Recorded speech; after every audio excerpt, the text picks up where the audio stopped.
नमस्कार, मैं भूपेंद्र पटवा। एकता न्यूज में आपका स्वागत है। चलते हैं खबरों की ओर। दृष्टि बाधितों के मसीहा डॉक्टर हेलन केलर की जयंती पर धमतरी जिले के 25 दृष्टि बाधितों का सम्मान किया गया। यह आयोजन रुद्री में संचालित एग्जिट फाउंडेशन द्वारा किया गया। डॉक्टर हेलन की 243वीं जयंती पर दृष्टि बाधितों की ओर से केक भी काटा गया। संस्था की सचिव शशि निर्मलकर ने कहा कि जीवन की सफलता में दिव्यांगता मायने नहीं रखती। आज ऐसे कई दिव्यांग हैं जो अपनी क्षमता से कहीं ज्यादा प्रतिभा दिखाकर अपनी मंजिल पा चुके हैं। वहीं मुख्य अतिथि रंजना साहू ने कहा कि दृष्टि बाधितों को मंच प्रदान कर एग्जिट फाउंडेशन ने इनका सम्मान किया है। ऐसे आयोजनों से दिव्यांगों का हौसला भी बढ़ता है। अंत में दिव्यांग चंचल सोनी ने अपने अंदाज में डांस की प्रस्तुति दी। संस्था द्वारा अतिथियों को प्रतीक चिन्ह भी दिया गया। आयोजन में गुजराती महिला मंडल, भारतीय जैन संगठना, मराठा समाज सहित अन्य का सहयोग रहा।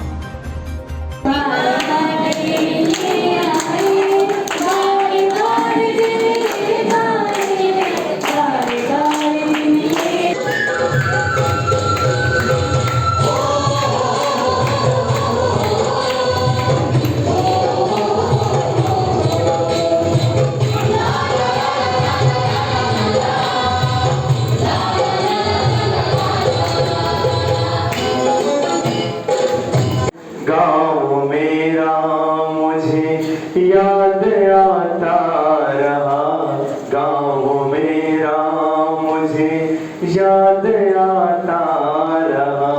वक्त का ये परिंदा रुका है कहाँ, मैं था पागल जो उसको बुलाता रहा। 4 पैसे कमाने मैं आया शहर, गाँव मेरा मुझे याद आता रहा, गाँव मेरा मुझे याद आता रहा।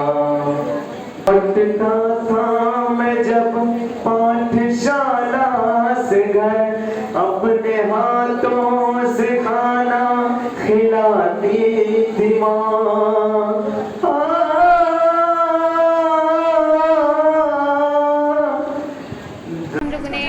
आज का आयोजन डॉक्टर हेलन केलर जयंती समारोह पर था, जहाँ पे हम लोगों ने 25 दिव्यांग ब्लाइंड दृष्टिबाधित लोगों का सम्मान समारोह रखा था, जिसमें विधायक मैडम आई थी, रायपुर से प्रियंका कौशल मैम जी आई थी, सीजी कॉलेज की भारवी मैडम जी आई थी जी, और हमारे धमतरी जिले से संस्थाओं से मैडम लोग आए थे। क्या उद्देश्य है इसका उद्देश्य ये है कि दिव्यांगता सफलता के आड़े बाधक नहीं है। मतलब दिव्यांगता मायने नहीं रखती है। वो शरीर से विकलांग, दिमाग से प्रिपेयर है। तो वही है कि कोई भी चीज़ दिव्यांगता के आड़े नहीं आ सकती। सफलता हर कोई हासिल कर सकता है। डॉक्टर मैम कौन है? ये डॉक्टर हेलन केलर जी एक दृष्टिबाधित भी थी और श्रवण बाधित भी थी। दोनों मतलब होते हुए उन्होंने एक जागरूकता लाई। मतलब लोगों को ये समझाया कि नहीं, कोई भी चीज़ सफलता के आड़े नहीं आ सकती दिव्यांगता। सबको बहुत बहुत धन्यवाद सबका। आज हमने एक यहाँ प्रोग्राम का अरेंजमेंट किया है। आज हेलन केलर की 243वीं जन्मतिथि है उनकी है, तो उसके उपलक्ष्य में हम लोगों ने, वो ब्लाइंड थी और उन्होंने ब्लाइंड बच्चों के लिए ब्रेन लिपि का आविष्कार किया था।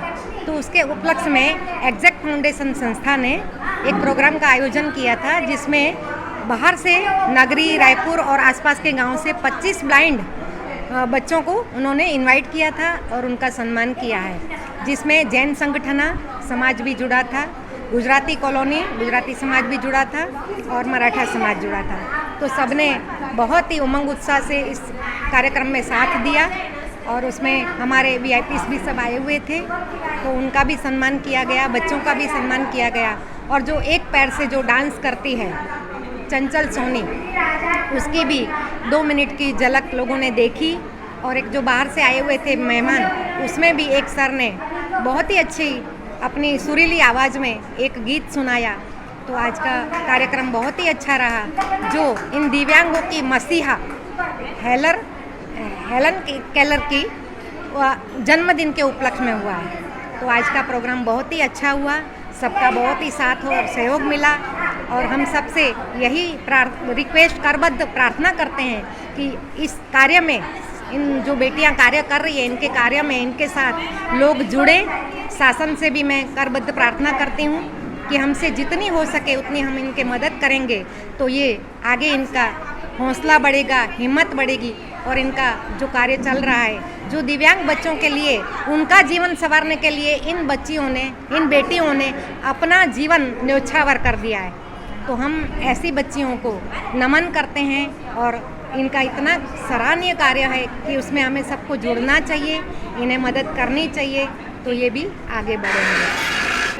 एग्जैक्ट फाउंडेशन के तत्वाधान में और जैन महिला संगठन और बहुत सी ऐसी संस्थाएं हैं जो समाज सेवा के लिए काम कर रही है, और उनके तत्वाधान में हमारे जो ऐसे भाई बहन हैं जो दृष्टिबाधित हैं, उनका सम्मान किया गया है, क्योंकि वो दृष्टिबाधित होने के बाद भी समाज में अपनी सेवाएं दे रहे हैं। कोई शिक्षक के रूप में अपनी सेवाएं दे रहा है, कोई अन्य किसी कार्यालय में काम करके वो अपनी सेवाएं दे रहे हैं। तो निश्चित रूप से ऐसे भाई बहनों को मैं बहुत बधाई, शुभकामनाएं देती हूँ। साथ ही साथ जो एग्जैक्ट फाउंडेशन की हमारी बेटियां हैं, जो 4 बेटियां हैं, वो सब मिलकर इस संस्था को संभाली हुई है और लगातार कोई ना कोई ऐसा काम वो कर रही है। यहाँ से हमारी बच्चियाँ जो कि दिव्यांग बच्चे वहाँ पर है, इन बच्चों की सेवा करने के साथ साथ उनका मार्गदर्शन भी करती है, एक शिक्षक के रूप में, एक माँ के रूप में, ऐसे विभिन्न भूमिकाओं को अदा करते हुए वो इस समाज में अपनी सेवाएं दे रही है। एकता न्यूज़ में आज बस इतना ही। अगले बुलेटिन में फिर मिलेंगे, तब तक के लिए नमस्कार।